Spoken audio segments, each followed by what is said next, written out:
तो दोस्तों, कैसे हैं आप सभी। आशा करता हूँ आप सभी ठीक होंगे। दोस्तों, आज की कहानी बहुत ज़्यादा इंटरेस्टिंग है। यकीन मानिए, अगर आप इसको एक बार पूरा सुनेंगे तो हर कहानी में आपको बहुत ज़्यादा मज़ा आने वाला है, और ये बात मैं दावे के साथ कह सकता हूँ। बाकी दोस्तों, अगर आप भी चाहते हैं कि आपकी कहानी को मैं आवाज़ दूँ तो आप हमें व्हाट्सएप नंबर पर अपनी कहानी ज़रूर शेयर करें। तो चलिए कहानी शुरू करते हैं। भूत का नंबर।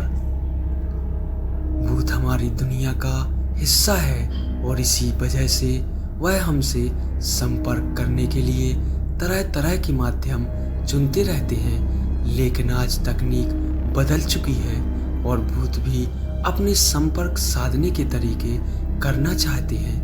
इसी से प्रेरित होकर भूत का नंबर भूतिया कहानी लिखी गई है।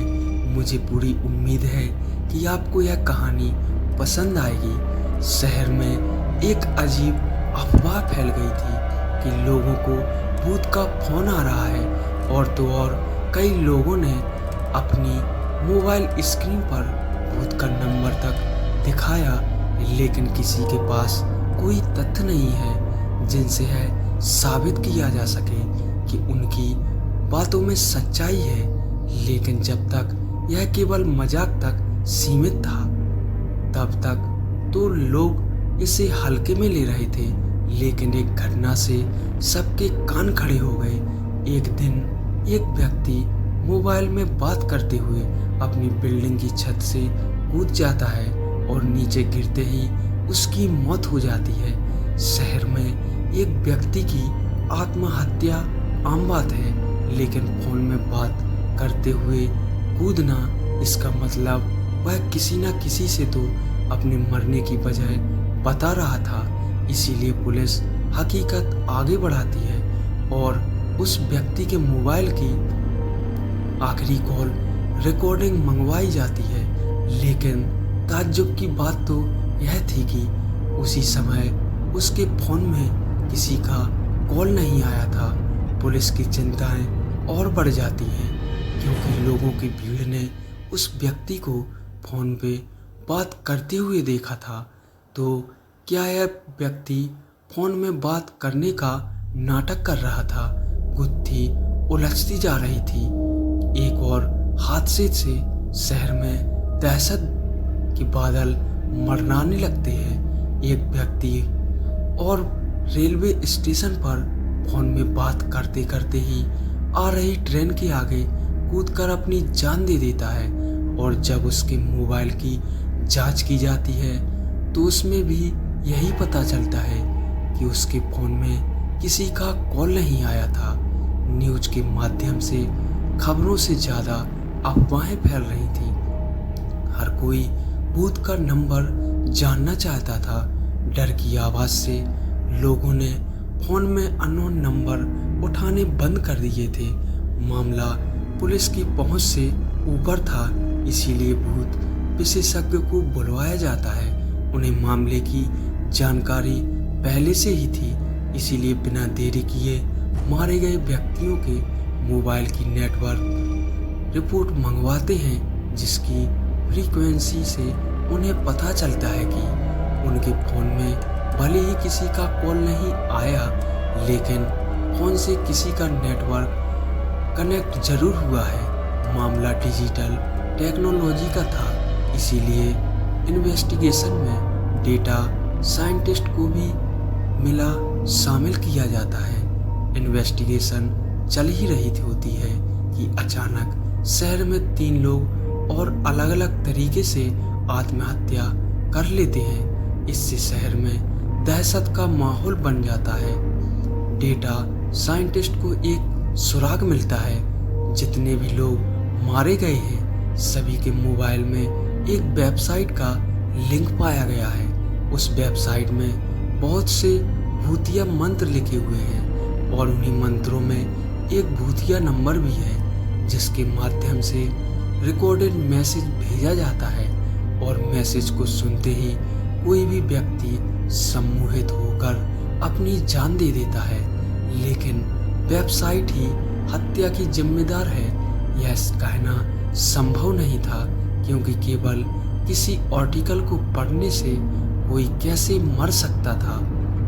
इसी बीच विशेषज्ञ आर्टिकल को गहराई से जांच करते हैं तो पता चलता है कि वह कोई साधारण मंत्र नहीं बल्कि वशीकरण मंत्र लिखे गए हैं, जिनके माध्यम से लोगों को पहले तो सम्मोहित किया जाता है, फिर उनके मोबाइल में एक रिकॉर्डेड मैसेज के जरिए उन्हें आत्महत्या करने के लिए निर्देश भेज दिए जाते हैं। पुलिस को हत्या के कारण का तो पता चल गया था, लेकिन इसके पीछे कौन है यह अभी जानना बाकी था। तभी डाटा साइंटिस्ट वेबसाइट को ट्रैक कर लेते हैं। यह एक कॉलेज का हॉस्टल था। वेबसाइट की लोकेशन का पता चलते ही पुलिस हॉस्पिटल के कमरे को घेर लेती है और उस लड़के को गिरफ्तार कर लिया जाता है, जिसके कंप्यूटर से यह वेबसाइट चलाई जा रही थी। लड़के के कमरे में बहुत से कॉकरोच, कीड़े मकोड़े और मरे हुए चूहे डले हुए थे। वह किसी जानवर की तरह उस कमरे में रह रहा था। दरअसल उसे देखने से लग रहा था कि उसकी मानसिकता हालत ठीक नहीं है। हॉस्टल में पुलिस को देख मैनेजमेंट के कर्मचारी भी पहुंच जाते हैं, लेकिन उन्हें अंदाजा भी नहीं होता कि इस कमरे में कोई रहता है, क्योंकि यह कमरा तो पिछले 2-3 महीने से खुला ही नहीं था। लड़के को पूछताछ के लिए थाने लाया जाता है। लड़के का बर्ताव बहुत डरावना था। वह आसपास के लोगों को खरोंचने को दौड़ता था। बड़ी मुश्किल से पुलिस उसे काबू करते हुए कुर्सी से बांध देती है। पुलिस ऑफिसर उससे एक एक करके कई सवाल पूछती है, लेकिन वह उनके किसी भी सवाल का जवाब नहीं देता। पुलिस ऑफिसर थोड़ा सख्ती से पूछताछ करने का प्रयास करते हैं, लेकिन वह कोई प्रतिक्रिया नहीं देता। पुलिस ऑफिसर भूत विशेषज्ञ को लड़के से पूछताछ करने को कहते हैं।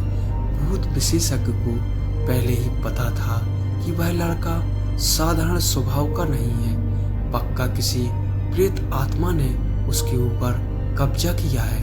भूत विशेषज्ञ अपने मंत्रों से लड़के को अपने काबू में करते हैं और उसे एक एक करके सवाल पूछना शुरू कर देते हैं। लड़का जोरदार जवाब देना कर देता है और 1 घंटे की पूछताछ के बाद पता चलता है कि उसके अंदर उसी के दोस्त का भूत आ चुका है, जिसने 3 महीने पहले आत्महत्या की थी। दरअसल वह मानसिक तनाव से गुजर रहा था, जिस वजह से उसने मौत को गले लगा लिया। वह उसी कमरे में मर गया था जहां से पुलिस ने उस लड़के को गिरफ्तार किया था। वह अपने दोस्त के शरीर के अंदर प्रवेश करके लोगों की हत्याएं कर रहा था। उसी ने वह वेबसाइट बनाई थी जिसे अब वह उस लड़के के शरीर के अंदर हुए चला रहा था। सच्चाई पता चलते ही भूत विशेषज्ञ लड़के के शरीर से भूत निकालने की प्रतिक्रिया प्रारंभ कर देता है, जिसके लिए वह उसी कमरे में जाते हैं जहां वह लड़का मरा था और वहां पर अपने इलेक्ट्रॉनिक्स डिवाइस के माध्यम से लड़के के ब्रेन से भूतिया आत्मा बाहर कर देते हैं। लड़का वहीं बेहोश हो जाता है। 12 घंटे तक बेहोश रहने के बाद जब उसे होश आता है तो वह धीरे धीरे सामान्य होने लगता है।